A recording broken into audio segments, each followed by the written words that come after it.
To my mind, it actually summarizes the history of our country. If we go back, we will always realize that this summary has actually been apt all through our history. Even if you go to the pre-colonial times, you will recall and you will realize that the poor has always been at the receiving end in a process that leads to unusually high accumulation by the privileged, by the rich. When there was a cooperation between some of our rulers, some of our kings, some of our chiefs, with the European exploiters, and we sold some of our own kind into slavery. This actually summarizes it. The people captured in their farms, the people captured in various locations, and then transported across the seas. We are the poor. The poor has always been robbed in order to make the rich richer. Our kings, our chiefs benefited from that criminal process that transported a huge number of our own citizens into slavery. But we moved, and we moved into an era of independence, probably because this was rife in the minds of our citizens. There was a conscious attempt to try to put in place a guiding norm that will reduce the level of this robbing the poor to make the rich richer. And if we look and get back to our constitutions, which you can regard as the grand norm, whether it was the Independence Constitution, the Republican Constitution, or successive constitutions, you will find that there was a clear attempt to write into our constitutions provisions that will defend the most vulnerable, that will ensure that those that were the poorest were not just used as commodities to continue to enrich the privileged. And in particular, let's use the 1999 Constitution as the basis for summarizing these attempts. If you go to our own Constitution, you find that the framers of the Constitution, they recognize the important role that the states must play in order to create a fair environment, a fair ground that will protect the poor in society. And if we quote from the Constitution, you'll find that it was established and provided for that the states shall, 1, harness the resources of the nation and promote national prosperity and an efficient, dynamic, and self-reliant economy.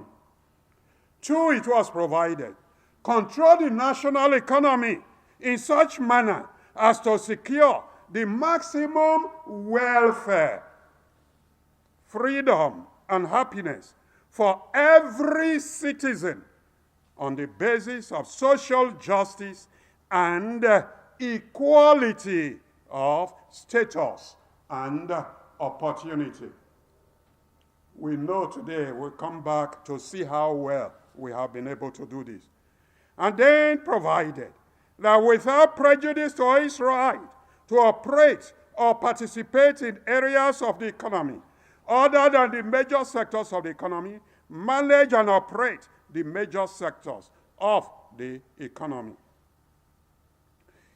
And the provisions go on, but the sum total of what was that this class character, where the rich is pitched against the poor, where the poor is exploited to continue to get the rich richer, was recognized. And some of the framers of the Constitution, I know they were probably in a minority. I'm sure we can still remember Dr. Shagun Oshoba and late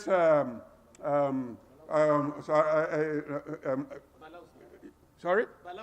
Yeah, of ABU.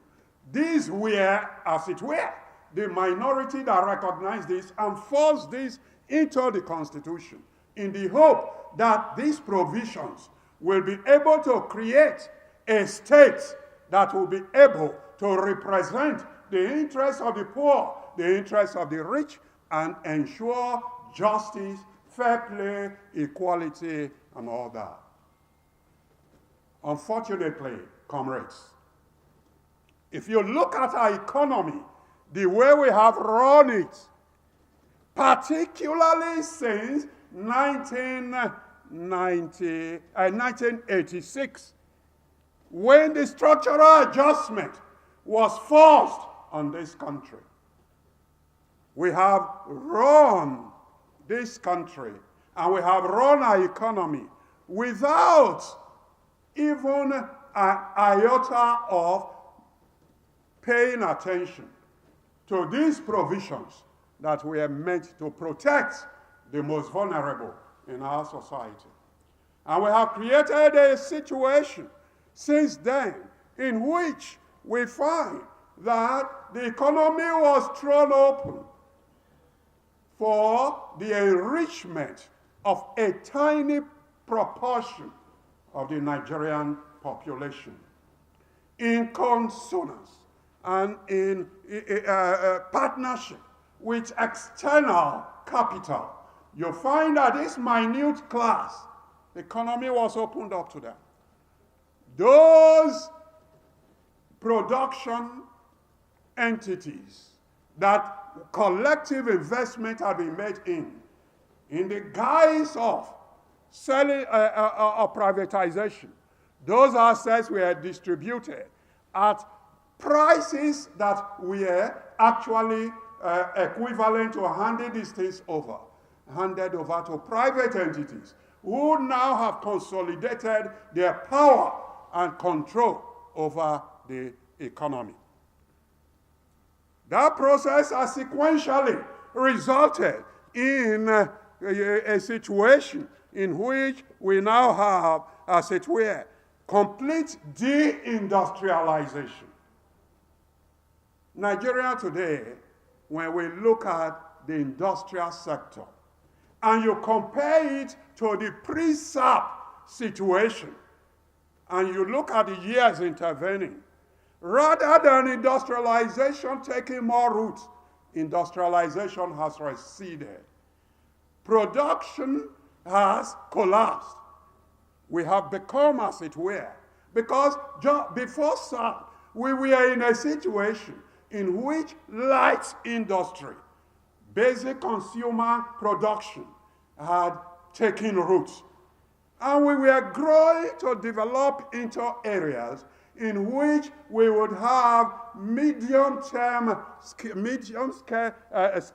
industrialization, machine tools production, and all that. But all that vanished. And what did we have? We now had a consolidated process of commercial trading where all we do is import, sell, exploit the citizenry in order to maximize profits. Of course, this has resulted in growing unemployment. Comrades, I want to just take a brief moment because I think there is a lot of confusion being thrown around. The National Bureau of Statistics came out, was it last week, with new results of new surveys and placed the unemployment rate in Nigeria at 4.1%. Rate in Nigeria is 4.1%. Before then, that same bureau, National Bureau, had reported rates of unemployment 33%, and for the youths particularly, had recorded much higher rates of unemployment. So what suddenly changed? Just a redefinition of the questions you ask. And I want us to understand what is happening. Unemployment in Nigeria cannot be measured by asking somebody, did you do any work in the last 2 weeks? When you ask that question in a country like Nigeria, where there is no social security, it is the same as asking, did you eat in the last 2 weeks? An unemployed person that has no social security, that cannot approach any institutionalized mechanism for survival, what option does he have? He must hustle. He must hustle. And hustling is not working. When I cannot feed myself, maybe as a university graduate, and I then wake up in the morning, and in order to have something to eat that day, I go to a bakery, and I collect some bread, and I run around on the streets to hawk the bread, in the hope that at the end, maybe one loaf equivalent of that bread will be my profit in order to survive. And you then ask me, did you work any? Of course, if I want to be truthful, I say, yeah, I went out selling bread. And National Bureau of Statistics will regard me as employed. It is this rather funny definition of the questions you ask to determine whether you are employed or unemployed that has generated this rather laughable situation where we are reporting that the unemployment rate in Nigeria today is 4.1%. So please, let us set aside. We know that is not true. The second thing about the unemployment I want to emphasize is that the same National Bureau of Statistics also published that 73% of the total workforce is engaged in non-wage stroke salary employment. So this, the huge informal sector, if 73% of the workforce is not earning wages, is not earning salary, clearly a huge part of that pool is actually unemployed. Farmers may own small land and farm on them, and you say they are employed. Those same farmers, if they are chased out of their land through insecurity, through clashes with herders and all that, go home and have nothing, they will not be picked up as being unemployed. So the whole labor market needs to be properly understood, the complexity of it.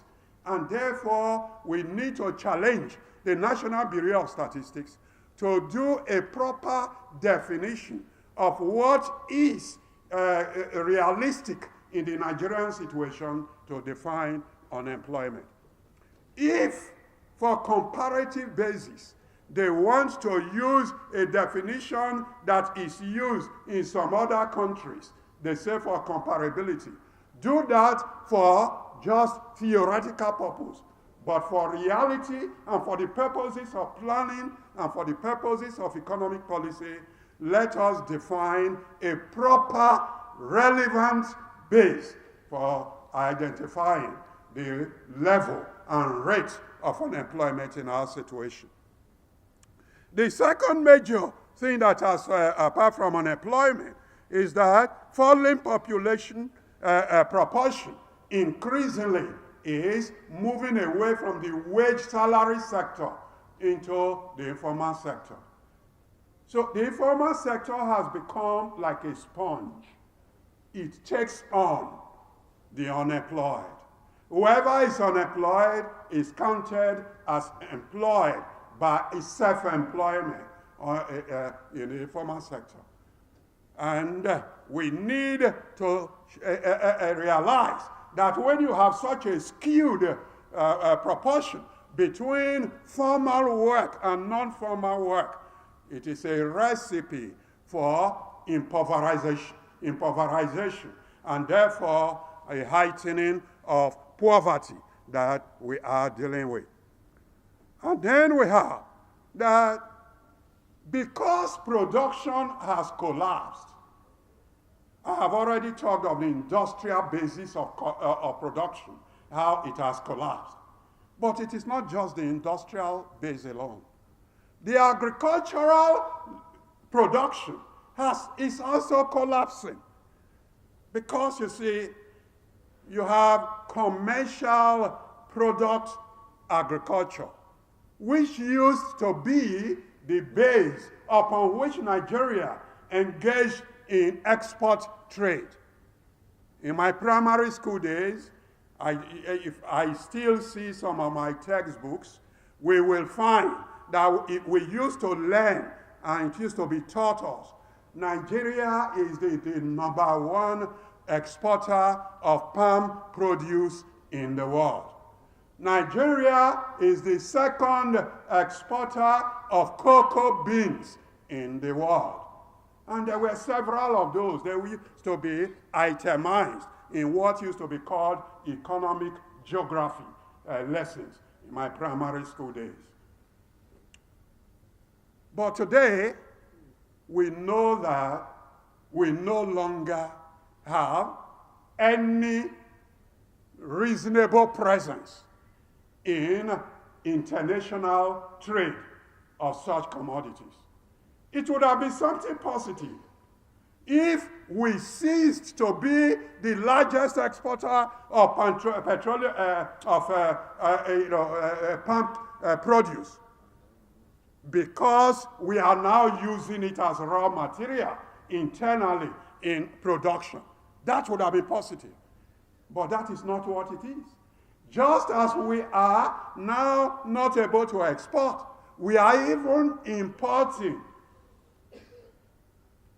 palm products, palm produce-based products from other countries. So it's a collapse of production. Agriculture generally collapsed because of two major things. One was that the condition for profitability in the agricultural sector was no longer there. It was quicker for people to do quick commercial trade than to go to the farm and produce. But even when people produced, the state institutions that gave support, that enabled us to be able to break into world markets, collapsed.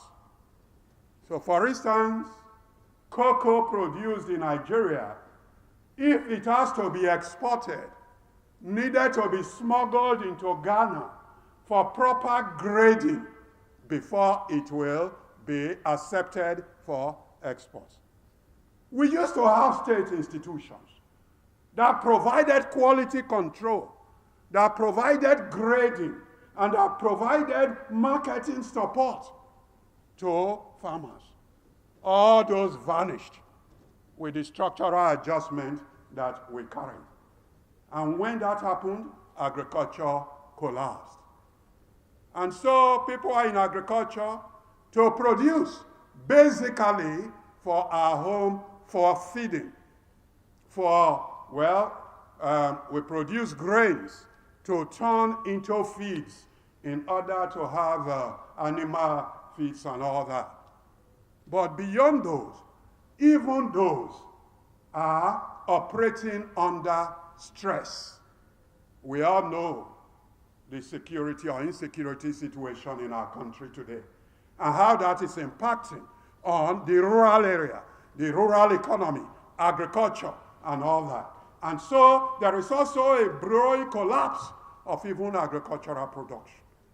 And so when the formal employment area is collapsing, and then the informal agricultural segment of it is collapsing, the net result must be that there would be hardship, there would be worsening poverty.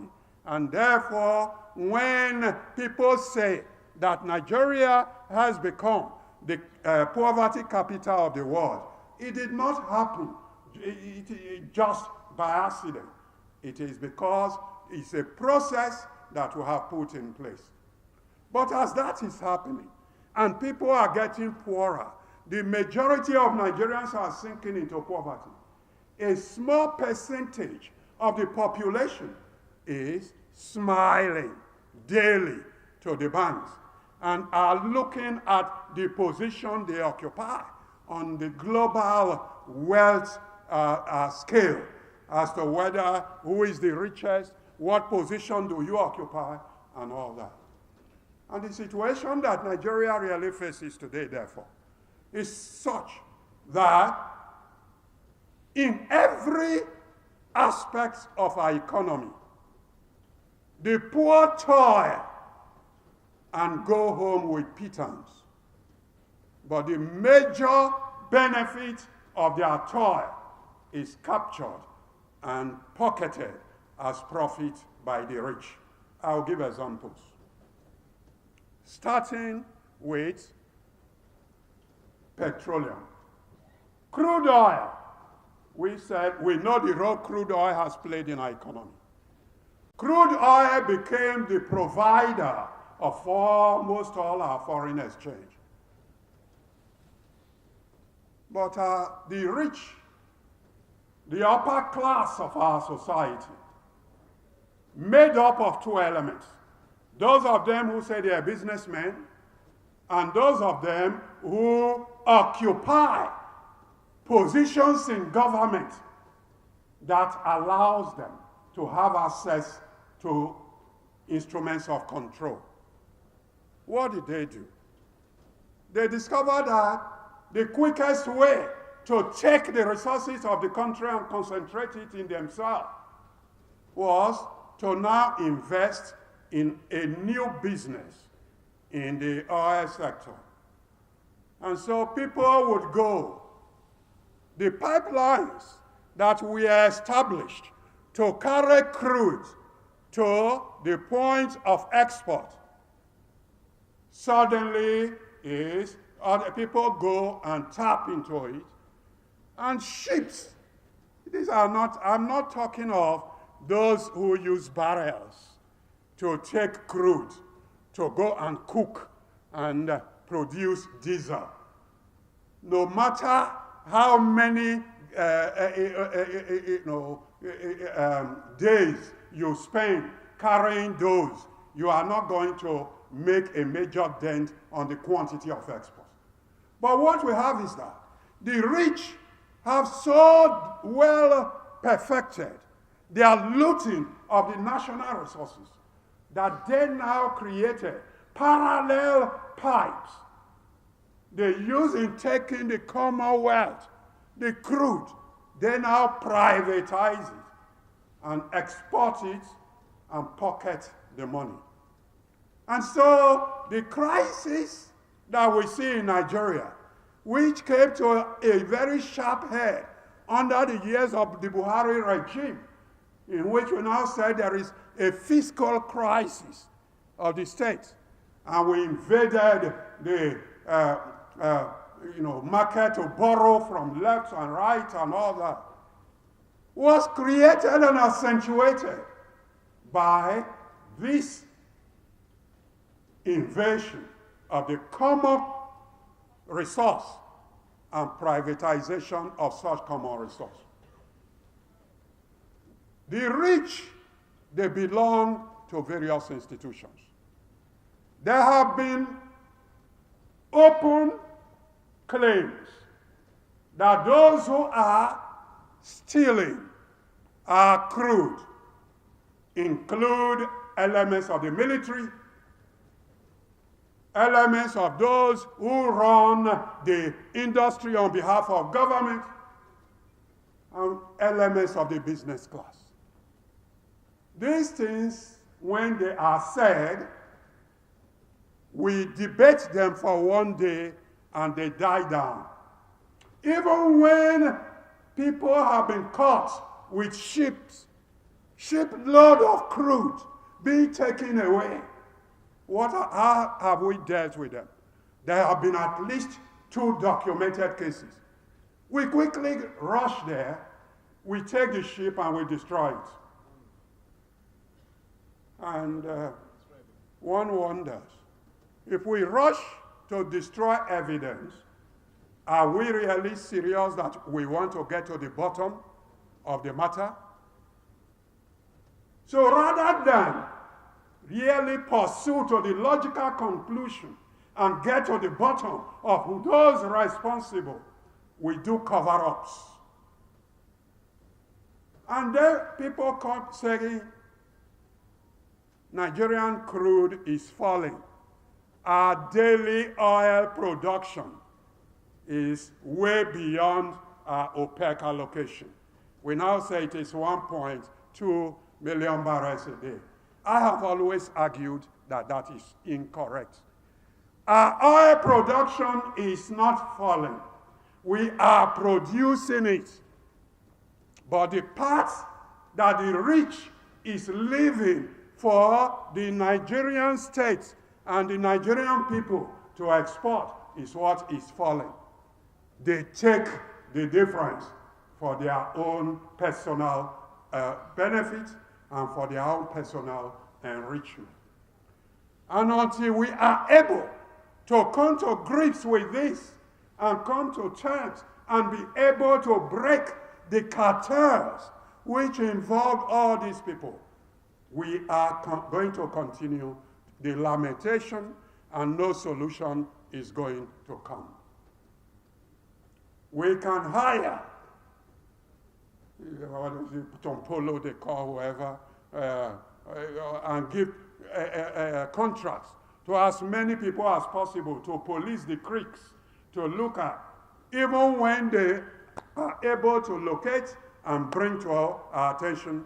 What happens is that we sidetrack and ensure that we do not get to the bottom of those matters. And so it is, as it is with crude oil, so it is with other mineral resources. A lot of mineral mining is going on in our country. Gold is being exported from Nigeria on a daily basis. But gold, earnings from gold export does not show up on the Nigerian balance books because it is individuals who are doing the mining and exporting these. There have been allegations, even with pictures at times shown, where helicopters land in those points of extraction. Is it really, are we so backward that we are unable to police the flight of helicopters? We are unable to police the movement of ships? People can come to our houses with buses and load our property into those buses and drive away, and we say, oh, they stole it. We do not know those who stole it. It is the same thing. If we have organized syndicates that use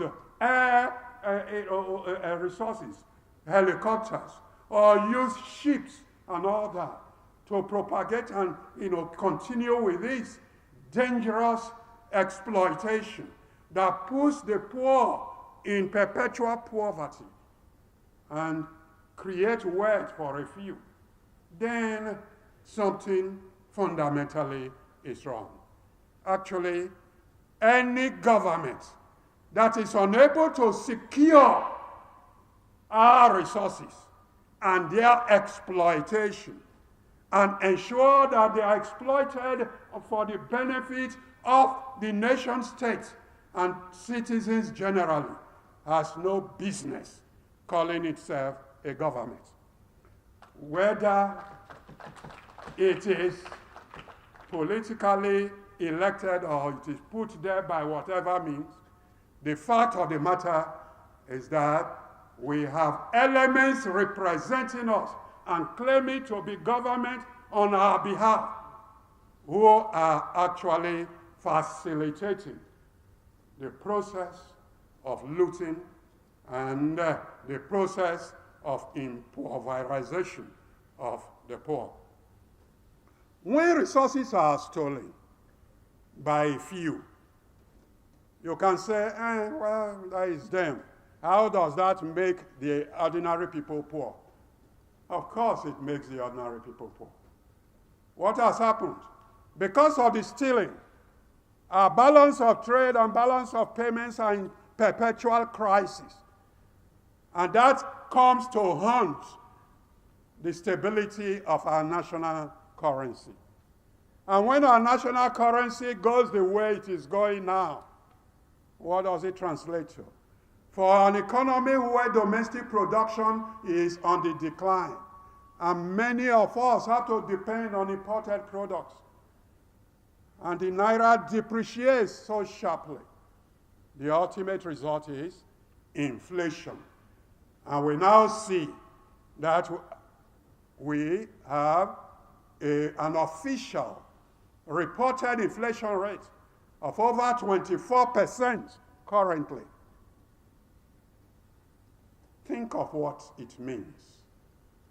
If last month you had 100 naira to eat and to manage your affairs, if today, from last month to today, the inflation has gone up by 24%, it means that through inflation tax, out of that 100 naira you had, you were able to use in survival last month, you now have 76 naira.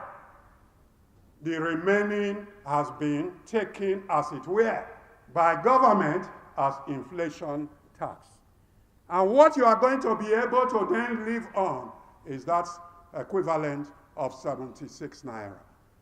And therefore, you slide. If you were able to eat 3 meals last month, you slide down to 2 meals.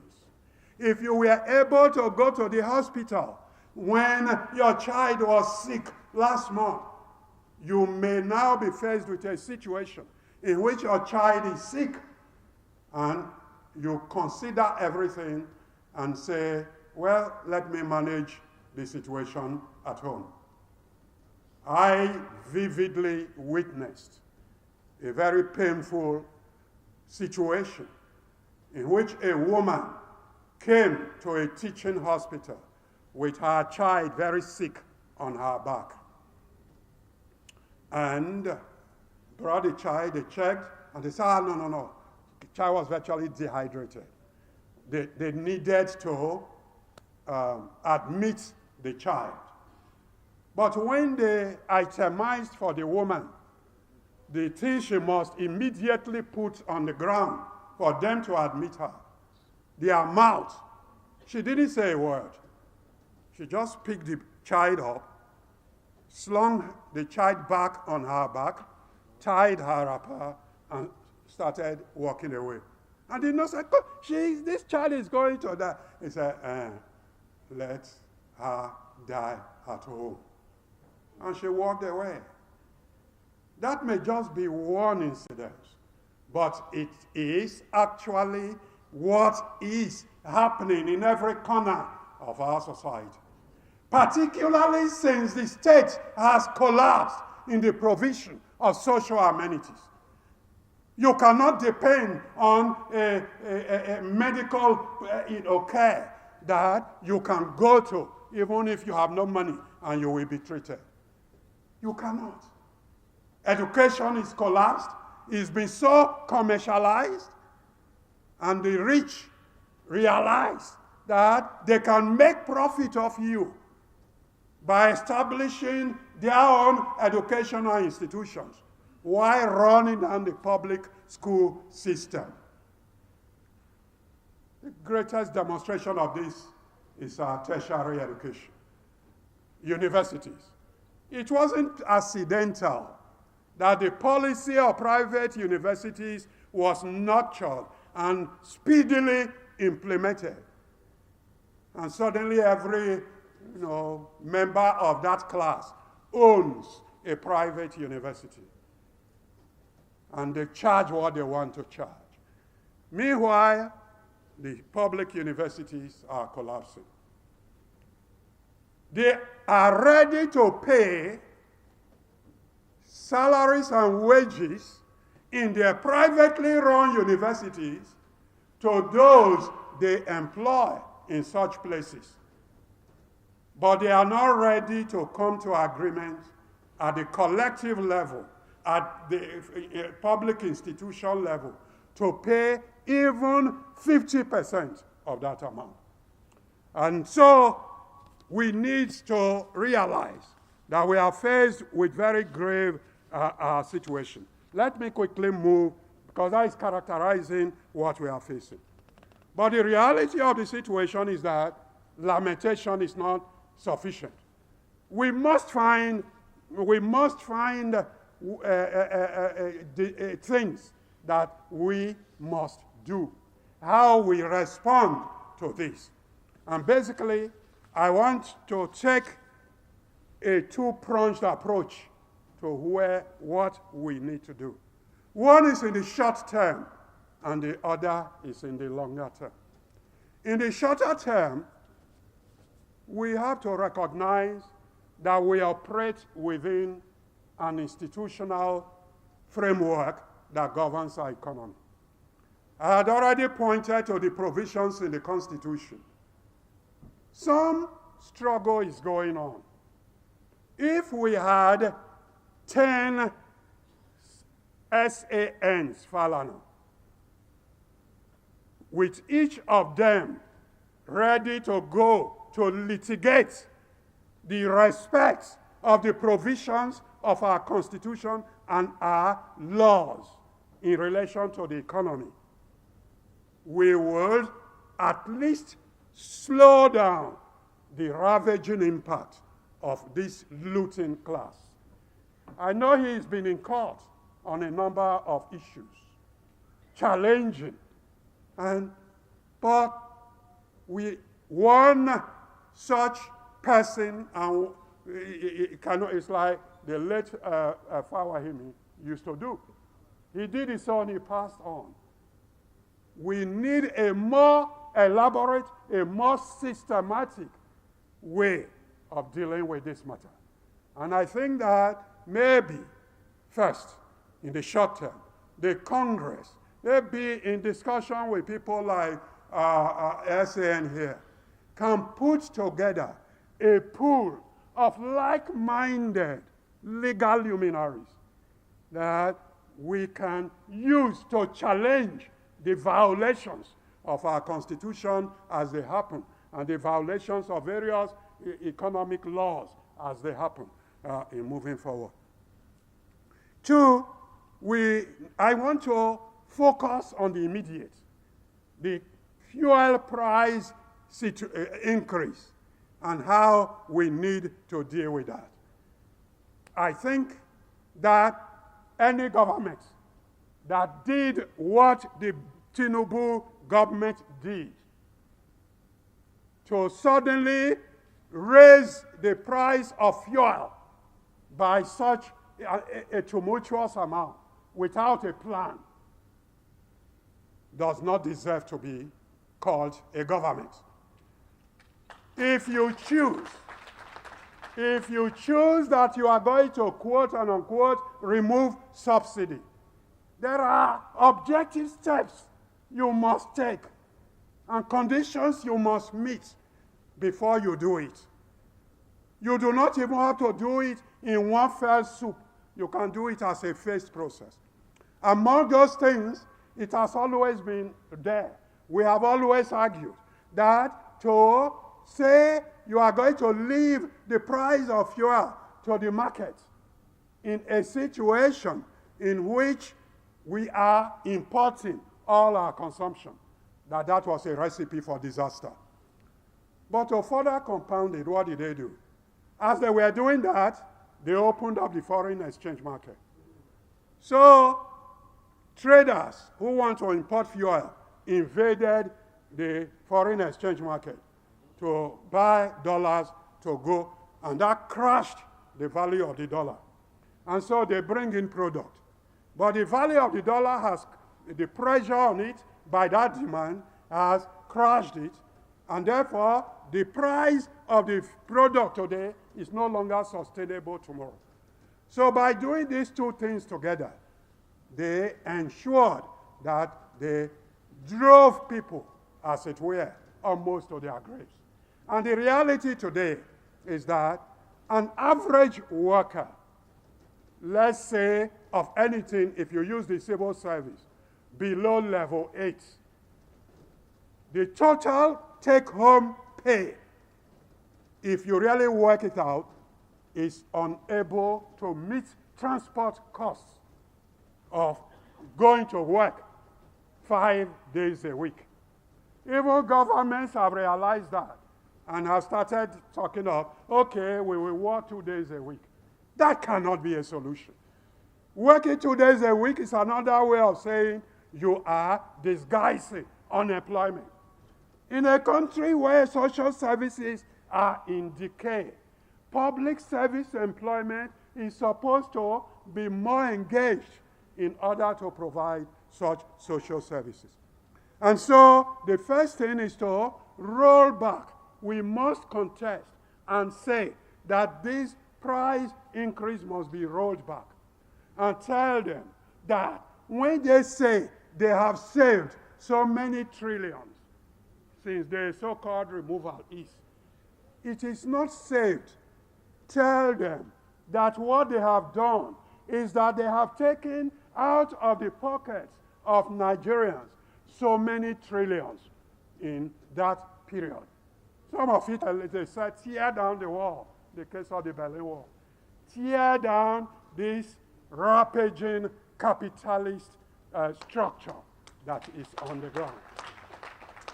And we are not going to be able to do it through a reformist process. Because what the area of the Constitution I quoted earlier sought to do was to do it through a reformist process and create a strong state. But the point I think that we missed then was that a strong state is at the control of different classes. It is who controls that state that determines what the state does. So irrespective of what the Constitution has said in black and white, a thieving upper class have been able to put it aside and do what they choose to do. So the challenge for us is we need to be able to contest politically the terrain and enthrone a progressive leftist regime that will use the state as instrument for the benefit of the majority of citizens. And we are not going to do it if we have a political party that is mouthing the same neoliberalism as all other parties. We need to come back and rethink, either reposition our party and say, even if we do not win one seat in a state or even a local government for 5 years, we are going to commit to building this party on the foundations of socialism and on the foundations of inclusive development. I think in the